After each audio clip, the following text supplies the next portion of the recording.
Nittany Lion Roar with Extreme Panda here, and on episode 3 I'm going to talk about maps, quests, and events. This is what you spend your world energy on. And remember, your world energy is listed at the top. Now, as you advance your level, like I'm level 52, you get more world energy. So if I had a higher level, I'd have even more world energy available to me than I do now. And if you're a lower level, which you probably are if you're watching this video, then you have less world energy than me. So that's why it pays to advance in this game, to play the maps, to play the quests. You get experience. Your experience increases. When you increase a level, then you get more world energy. So to play the maps, first you go from your stronghold here. Click on map in the lower left-hand corner. And I'm on the Season 1 map here. You're going to notice in the upper right-hand corner, there's actually 2 seasons.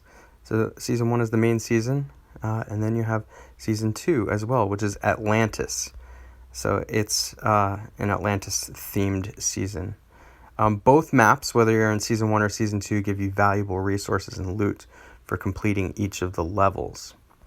If you go back to the Stronghold, if you want to complete quests or events, you click on the Quests tab. This Find Recruits is a quest that you could complete if you want to get mainly recruits. And then there's one here called Scavenge Resources to get resources. I'll tell you what, I never do the quests. I don't think it's worth it. Once in a while, you'll get a quest that has a troop token at the end of it. That one's probably worth it. There are events here as well. So we have Trials of Decimation. This gives you emblems. I've already completed that one. And we also have Springvale Tournament, which is just like a seasonal type of tournament. You'll get other events in here too. There's a monthly event that will pop up, and they have different themes. They all take world energy to complete. All right, now when I go back to my main screen here, if I want to focus on getting resources, I'm going to farm the map. So farming is a term we use to basically just say we go back through and play some of the same levels we've already played to get valuable resources. One of my favorite places to farm is actually way back at the beginning here, in Region 6, Level 8. So I'm going to do that in a moment, but I want to show you why it's important to farm and how to be most efficient when you do farm. If you look in the upper left-hand corner here, you have a monster chest. Mine's not active right now, but I could skip it to instantly activate it. I'm not going to do that right now because I actually want to save my gems to start the next hero mission. But you can skip those and start those if you want to. Whenever that's open, you go in here and you defeat monsters and you can get special wanted chests. But if I just want to farm some resources, I'm going to go into 6-8. This is my farming team. You can have whatever farming team you want. I like to use a rainbow team, which means that I have one of each color. And when I go through this map here, let's say you're pretty new to this farming thing. This is going to be more of a challenge for you than it is for me. You can actually click on the monsters to get some stats. For example, this hunter crab has 332 out of 332 health. I can't see its attack stats and defense stats. There's another important thing that you will see on the monsters as well, and that is a little number 1 down on the blue guy. Do you see he has a little flaming sword that says number 1? That's because he is going to be the first guy to hit. So after I take my turn, he's going to hit one of my heroes. Do you see the crab on the far right with a 2?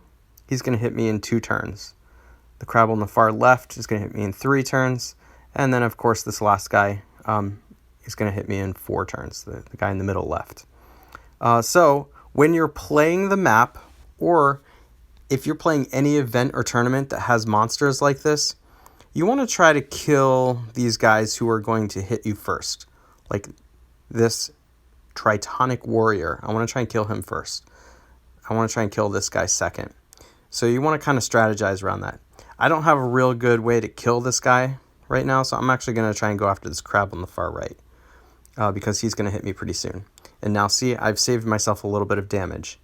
I still don't have a good way to kill this monster, so I'm going to go after this one over here.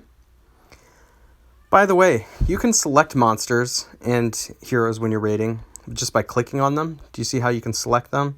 That's important for if you have a special that's going to go off. All right. I'm just going to start to go through this pretty quickly, but I'm going to show you what I mean once I'm able to charge one of my heroes. All right. I'm just going to kill this one. Now see how I have 4 monsters here and I have 2 hero specials up? I can select one of the monsters to target. Now with my Gravemaker, and if I click and hold, I can see my own stats. And with my Eve, I can click and hold and see my own stats. They're going to each hit 3 monsters, depending on where I select. If I hit this one, it's going to hit 3 monsters. If I select this one, it's going to hit 3 monsters. But if I select one of the end ones, it's actually going to only hit 2, because wherever I select is the middle hit. So if I use Gravemaker on this one, you're going to see it hits those 3.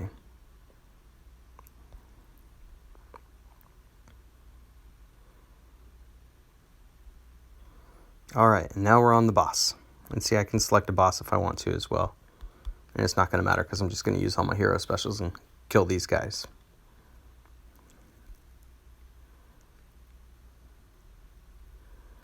At the end, you get valuable resources. These resources are used to acquire new things in the game. For example, I like to use crude iron to build arrows and tornadoes. This is something you can get out of the forge. And when you click on these resources, it tells you where the likeliest place to get that is. Crude iron in Season 1 is most available in Province 6 and Province 14.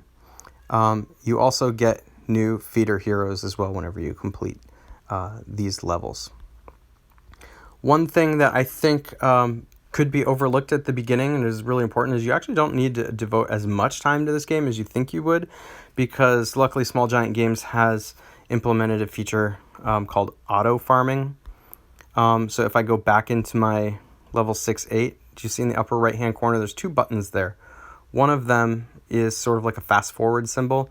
If I click on that, the game's going to play by itself. I'm not doing anything right now, it's just doing it by itself. Yes, if you watch it, it's going to drive you nuts because it's going to make all the bad decisions. Like for example, I would not have hit that little stupid crab with Gravemaker. But this allows you to be able to make sure that you're still acquiring the resources that come with each of these levels at times when you can't really play the game, like at work. You can just pull out your phone real quick, click on this auto farm thing, stick it back in your pocket, and it's going to go through the level all by itself. And it's going to get the resources for you. Do you see in the upper left-hand corner, there is a little resource chest up there? It's telling you how many resources you're getting. It's just a raw number about how many resources you're getting by completing the map here.